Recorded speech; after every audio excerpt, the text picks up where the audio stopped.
Chapter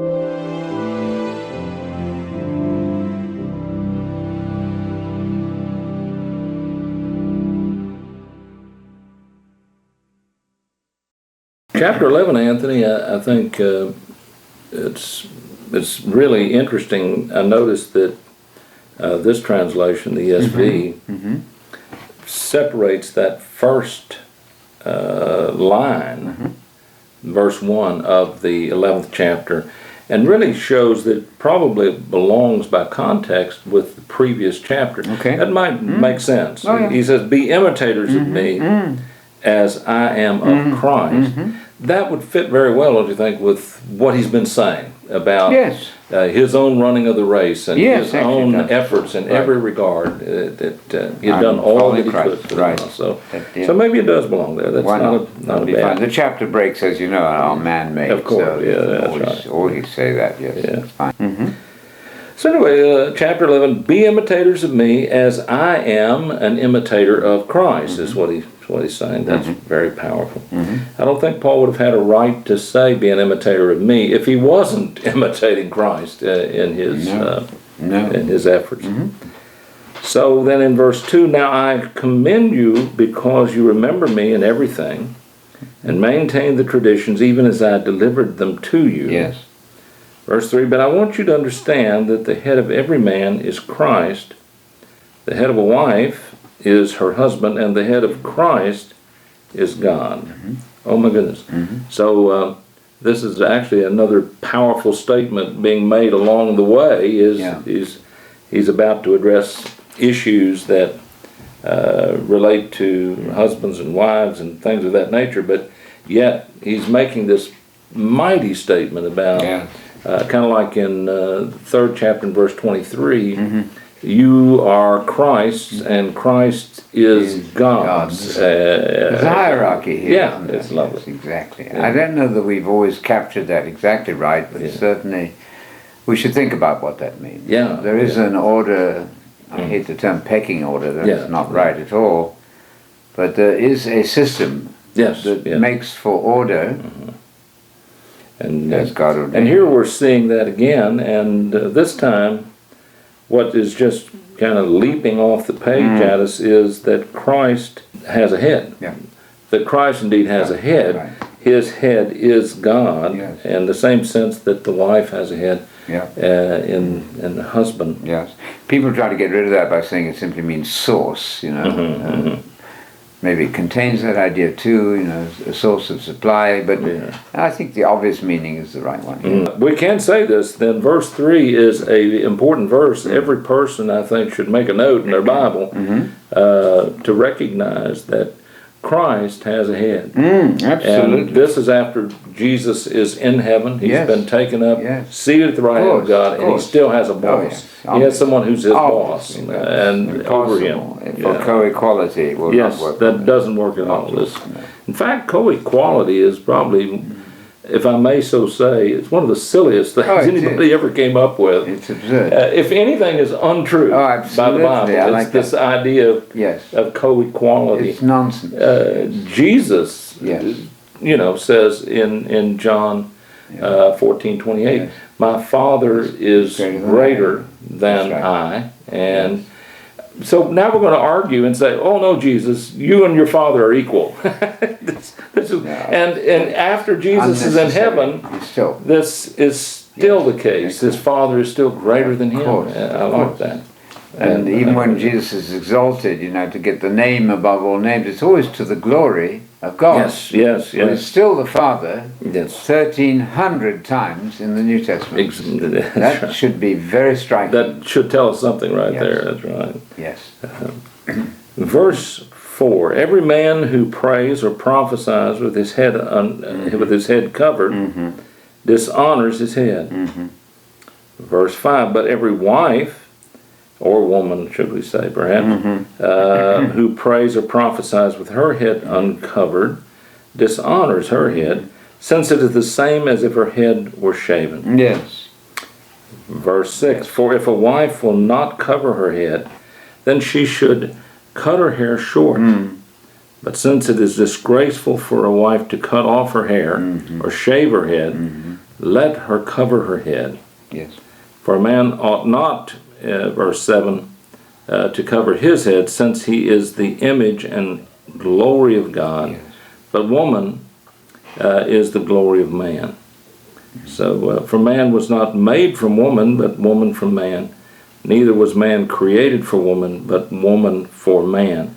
So this is interesting. How did you deal with this in your translation? I might. I think fairly standardly. Pretty much on the right. Right, in verse 7, a man should not cover his head. He is the image and glory of God. Sure. Adam was, of course. Yes. I'm not sure exactly what that entails. Mm-hmm. I would like to know more. Mm-hmm. While the woman is the glory of man, man did not come from woman, but woman came from man. The man was not created for the woman. Mm-hmm. The woman was created for the man. That's why the woman should have this sign of authority on her head, Right. out of respect for the watching angels, I suggested. Yes. Now that's somewhat obscure. Yeah. Are we talking about the fallen angel thing in Genesis 6? Yeah. I think probably not. Yes. It's something to do with the hierarchy in Yes, God's system. I think The angels so, too. are pleased with this It would be. protocol. It would be dishonorable in the Yes. sight of the angels who are Right. looking on. I That's guess you right. might say. That's right. To wear a veil literally today, it seems to me doesn't benefit the image of the faith out there. And if we have to do it, we have to do it. But Yeah. I'm not compelled yet Yeah. at this stage. To I think that we have don't to. really see that. I think, and also I don't think that the conclusion in this passage is that a woman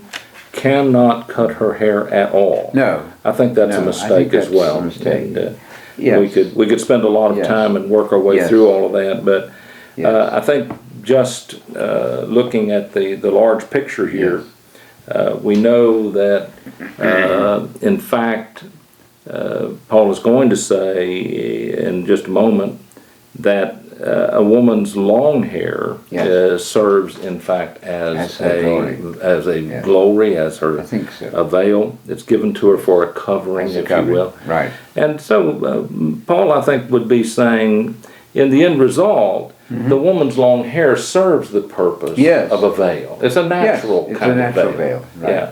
And I don't know that we need to go beyond that. No, That's- because if you take the comparison of the veil, a veil doesn't go down to your ankles necessarily. That's right. Hair, if you just let it That's grow right. forever. That's right. And I don't think those things are worth No. talking about. I know. More important for me is that a woman praying and prophesying. Yes, yes, that yes. shows that she's doing this in the church, I Yes. think. Yes. I don't think he's so, saying too. strictly at home. Now that's a vastly important subject, because a woman prophesying, that's to say, encouraging, speaking, not just as Agabus, predictive prophecy, but speaking in church and adding to the discussion very definitely, or praying is fine. Right? That to me is a much more important issue Yeah. than quibbling over the length of hair. And asking to wear a veil, sometimes it can be just a little symbolic Yes. feature, It's odd. but I don't know that No. really helps anything. No. And I don't know that that's what Paul is ultimately getting to. Let's continue reading. Verse 11 again. Nevertheless, in the Lord, Yes. woman is not independent of man, nor man of woman. They're dependent on one another. For as woman was made from man, so man is now born of woman. So it all kind of Balancing. levels out here, doesn't Yes. it? No sense. And all things are from God. Yes. So then he says, judge for yourselves, is it proper for a wife to pray to God with her head uncovered? And some would say, no, it's just not proper. Yes. And so, okay, Paul's even going to give you that then. Maybe Yes. maybe that is not proper. Does not nature itself teach you that if a man wears long hair, it's a disgrace for him? But if a woman has long hair, Yes. it is her glory. Yes. For her hair is given to her Yes. for a covering, I think for a that's veil, right. I think. Yes, I A think natural so. veil. It's very odd to switch from the literal veil to the hair without any reference to that, to force that idea that was strictly talking about an external veil is odd. I'm not compelled, so I can live with that. I think I can too, and I think people who dwell on that probably wind up not coming out where Paul was really at. I think so. Not coming out Yes. with what Paul was really concerned about. And then he says, if anyone wants to argue about this. So this is an argumentative point. It can be. Yeah. And perhaps was then. So perhaps was then. Right. So maybe this is why he's bringing it up. He's not just saying, "Oh, I think I'll write about this." Possibly, again, there is some question about this among the people. And he says that long hair is a shame for a man, but of course the Nazarite did have long hair. So sure. there are There's an exception there. On some That's right. of those Sure. restrictions anyway. And maybe the most important point about the woman's circumstance is this phrase, his words, for her hair is given to her for a covering. Yes. So it's not, that's right. He doesn't insist on having two coverings. No, I think that's right. So he's going to say her hair is given to her for a covering. Yes, that is a natural covering. Yes. Then he's not saying, but she needs to have another covering in addition to her hair. I think he's brought it all down to saying, hey, the woman's long hair is sufficient for a covering and and appropriate in this case. So. Yes. And the reference to angels, I don't know for sure. Yeah. Somehow, I guess we get the sense that maybe the angels are looking on and would be taken aback by inappropriate actions on our part. The disorder, something like that. Yeah. There's some questions which you'll ask at the Messianic banquet. I think so. To get a clear we should write them down and keep them. Questions we want to ask when we get there. So that'll be nice. Yes. But now as we move into the next section, we've got very practical information on the Lord's Supper, which is a much clearer issue. Yeah. Verse 17. But in the following instructions I do not commend you, because when you come together, it is not for the better, but for the worse. So wow. This is really, when you're saying you're coming together and it's not to the good, it's actually to the bad. Seriously. This is really backwards from the way it ought to be. Right. Verse 18, for in the first place, when you come together as a congregation, as a church, I hear that there are divisions among you. Denominationalism again. Yes. So that actually goes back to chapter 1 then, doesn't it? He's reflecting on that again.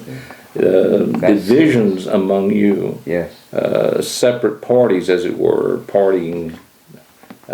party spirit, as it were.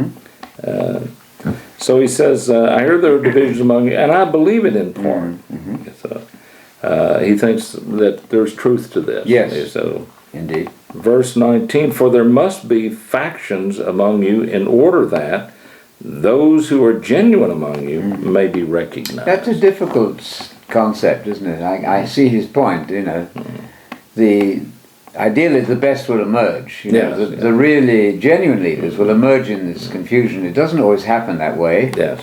So I think, but Paul he cannot take in every possibility forever. As you were saying earlier, I think he speaks in things that are tendencies, things that are principles. Absolutely. And there are then times of exception, or it's not all inclusive. It's not today evident at all who the real leaders are. Some people think the Pope is in charge, others not. But that's not a situation that Paul was facing at this point. But it's a very interesting way to put it. There must be factions among you, so that the genuine among you can come to be, by contrast, I guess, recognized. That's right. So, I think he would mean that's the ideal. I don't think he would say that always happens. Yes, that's right. This is what ideally ought to happen. That's right. Whether it does in fact always happen that way would be a separate issue. Good I think it doesn't in fact happen that way always, but it would be nice if it did. Yes, absolutely. Yes. Verse 20, when you come together, it is not the Lord's Supper that you eat. That's important. For in eating, each one goes ahead with his own meal. Yes. One goes hungry, another gets drunk. Yes. What? Do you not have houses to eat and drink in? Or do you despise the church of God and humiliate those who have nothing? What shall I say to you? Shall I commend you in this? No, I will not. Oh, very severe. Very severe. Oh my goodness. Nothing good to say about you in this regard. Yes. That's very powerful. It struck me only recently that the Lord's Supper, the eating of the bread and the wine, can be separate from the meal. You see, some people said you must always have a meal, a community meal with it. But he does acknowledge that if you're not going to do the meal right, you could still eat at home. But that wouldn't invalidate the bread and the wine section of it. So you can separate them. Sometimes geographical distance makes it hard for people to bring a complete meal. And so you can or you may not. And then too, I think, from the get-go, as they say here, Paul is making clear, if you are in any of this, you are misusing or abusing your brothers, your sisters, and you're not mindful of them and in love, then what does God really care? No. You know, does he is he happy then? No matter what else we did or didn't do, I think we're displeasing God because we're dishonoring the ones for whom Christ died. It's an abuse of the whole thing. And I would have to say that those who keep it once a year are not on the right track. He's not talking about an annual Passover here. And whether we do it once a month or whatever, I think that's an open thing. As often as you do it, which is a conjunction of indefinite frequency, that's another issue. One thing seems certain, that he doesn't equate it with Passover. No. He doesn't indicate that this is our way of keeping the Passover. It's not an annual thing. It's not that. But it is probably of importance because it's commanded. You know, it is a do this thing in remembrance of me. Right. And that has been forbidden to Jehovah's Witnesses. The vast majority. Oh my goodness, that's not good. So, when you come together, my lands, I think we can say that they were missing the point in the way they were conducting the Lord's Supper. But the greater issue for Paul is if you're injuring your fellow Christian, then you're injuring the one for whom Christ died, for whom the blood of Christ. Then doesn't that effectively invalidate the very point of what you're doing? I mean, some are greedy and some are getting drunk. I mean, this is my goodness. unthinkable. The idea of the community meal is a good one too. You know, it's not just a ritual that separates it. I like that, and in fact, in measure, we've adopted that, and I like that approach. Yes, we do it from time to time too. So it's a nice thing. It's more of a real community, rather than a dull, isolated ritual. Exactly, and the thought of a more expanded meal. I think I enjoy that because it reminds me more of the setting. Absolutely. And the meals of Jesus and his followers, his disciples, which they had often, and he taught and spoke and so on. So, but these folks are missing it. No matter how you want to look at it, they're just missing it completely here. Some of those are absolutely beyond the pale here. I have nothing good to say about you in this regard, he said. That's a very severe reprimand there. He's thoroughly disturbed with this. Isn't that extraordinary? Wow. Verse 23, for I received from the Lord what I also delivered to you. That the Lord Jesus, on the night when he was betrayed, took bread. And when he had given thanks, he broke it and said, this is my body, which is for you. Do this in remembrance of me. In the same way, also he took the cup after supper, saying, this cup is the new covenant in my blood. Wow. Do this as often as you drink it in remembrance of me. Verse 26, for as often as you eat this bread and drink this cup, you proclaim the Lord's death until he comes. Isn't that nice? That is amazing. I think transubstantiation is not right. It's not literally. No. We don't need a magic element in it. On the other hand, it's not just what I vaguely remember this event. We're trying to reenact something that really makes it very especially the bit about the covenant and the ratification of covenant. You see, the new covenant ratified. You can't have the covenant without blood being shed. Absolutely. That certainly deserves close attention, that part of it. Wow. Verse 27. Whoever therefore eats the bread or drinks the cup of the Lord in an unworthy manner will be guilty concerning the body and blood of the Lord.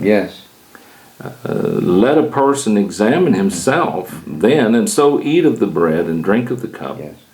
Verse 29, for anyone who eats and drinks without discerning the body eats and drinks judgment on himself. Yeah. Verse 30, that is why many of you are weak and ill, and some have died. Wow.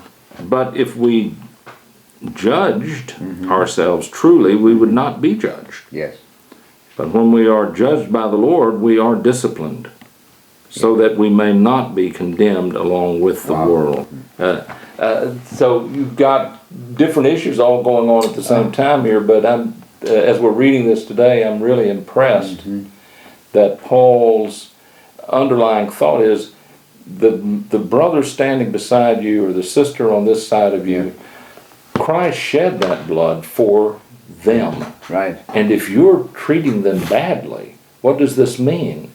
And if we make the Lord's Supper an occasion for division, isn't that undoing the very reason we're here? The whole thing. Absolutely. Yes. No, that much is very much there. And if you're hungry, then you can eat at home. Yeah. If you're Surely. coming only to satisfy your hunger, you missed the point. Yeah.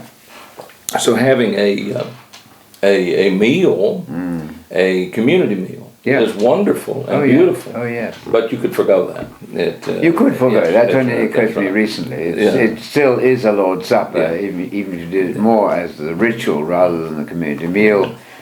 I think so, and then there's more to be said as he goes on, right? There's even more to be said. When I come, I'll tell you the rest of it. Yeah. Oh, by the way, that proves it's not once a year, because he was going to visit them within the year anyway. Oh, yes. But it's too urgent a matter, right? He needs to get this correct. He needs to get that to them. Before the So in the meantime, it's not an annual that's thing. right. Yeah. Against our Jewish roots, friends. Yes. It's not an annual thing. It's an as and when thing, rather than an annual thing. He wants us indeed to discern, perceive, understand the Lord's body, and the Lord's body is more than just the emblem. Oh, yes. It is his literal body that hung on the cross. Right. And spiritually, it is his people. Yes. So if I'm abusing his people or treating them shabbily, then I am, in an extended way, I am then being very undiscerning. If I treat you, my brother, not realizing that we together are the body of Christ, we have to keep that part in mind as well. And he's going to talk about that in the next chapter. Exactly. So if we don't discern his body and realize that in one sense it extends to all of his people, then taking of the emblem while I mistreat my brother, makes no sense. It's not going to make any sense at all. It doesn't work. Yeah, that's it. Horrible. So, Yes. So then, my brothers, when you come together to eat, wait for one another. If anyone is hungry, let him eat at home. So that when you come together, it will not be for judgment. Yes. Oh my goodness. And the judgment is very real. Some people are actually physically sick and some are dead. Yeah. Now, I'm not sure that in the present time God is executing that judgment necessarily quite so obviously, and I can live with that. These are apostolic times, and and maybe he's being more lenient with us, or more. I don't know that, but I certainly cannot look at the congregation and say, well, some of them are dying because they're not. Exactly. And I think generally people are doing the Lord's Supper well. I don't think they're drunk or hungry. Oh yeah.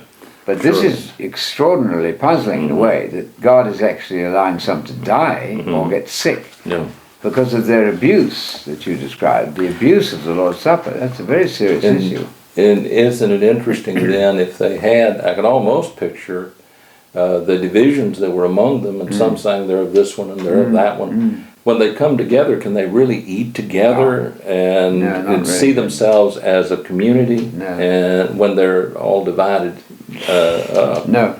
I'm of Cephas, and I see you're of Apollos, so we're at the very root, we're missing the point of Christ. Well, we are, and then there's the issue of open and closed communion. You know, to me, it's unthinkable that somebody might visit your church on a Sunday unannounced, and when you have the communion service, you exclude them because you're saying before they've even made friends with you, you're excluding them from being a believer. I think that's pushing it. Well, and isn't then, if there's anything to be learned in all of this, Yeah. it is by observance. Yes. And at the same time, there's another aspect of all this, I think, that is instruction, teaching. Absolutely. In teaching by example, in Yes. teaching by Yes. what we're doing. So would not the visitor, the person who comes along, if they're of good heart, good Yes. spirit, would not they then be benefited by seeing? I would think so. So then, my brothers, when you come together to eat, wait one for another. Yes. If anyone is hungry, let him eat at home then. Yes. So that when you come together, it will not be for judgment, because You're that's where they were at. Their judgment is against Condemnation them. even. Surely. Absolutely. About the other things, I will give directions when When I come, and he's coming within the year, so Yes, it's yes. an urgent thing. So it's just quite beautiful, and Yes. again, and I like your point about the person coming in. Yes. Would you allow them to participate? And I think so. in the spirit of Jesus, Absolutely. I think you could. You Well, would. because they would expect to be Christians, probably they're coming as valid Surely. in their eyes, Surely. and you start by excluding them. Yes. I don't think that's a good idea. It seems to me it flies in the face of good common sense and decency. And again, as I was saying, I think there is a teaching element in all of this. Oh, yeah. Even when Jesus was there at the Last Supper, the things he's presenting, he's instructing. Yes. He's teaching Yes. and instituting, Yes. but teaching and instructing them, this is this. This means that. Exactly. And so how important Yes, this is. yes. And I think we should realize then, fine, when our neighbor comes among us, Yes. if they're a peaceable Surely, person, of course. then let them come and, Sure. and we'll teach. We'll say, hey, Absolutely. this is what this is all about. And maybe they will be moved by that and Absolutely. instructed. I would think that would be a better way to go. Yeah, absolutely. We don't have an apostle like Paul around to instruct us That's in right. every detail, so we do what we can. That's And right. I think God realizes that. I think so too. And maybe he bears with us Yes. and is patient with us because we do as well as we can do. Absolutely. It's where we are. I'll confess this stuff here. I'm not Oh, sure yeah. entirely. Well, we're on the edge of some of these things. Yes. I feel. Yes. I think in other passages we're entirely on top of it, We do. But I this think is- we do what we can from where we're at.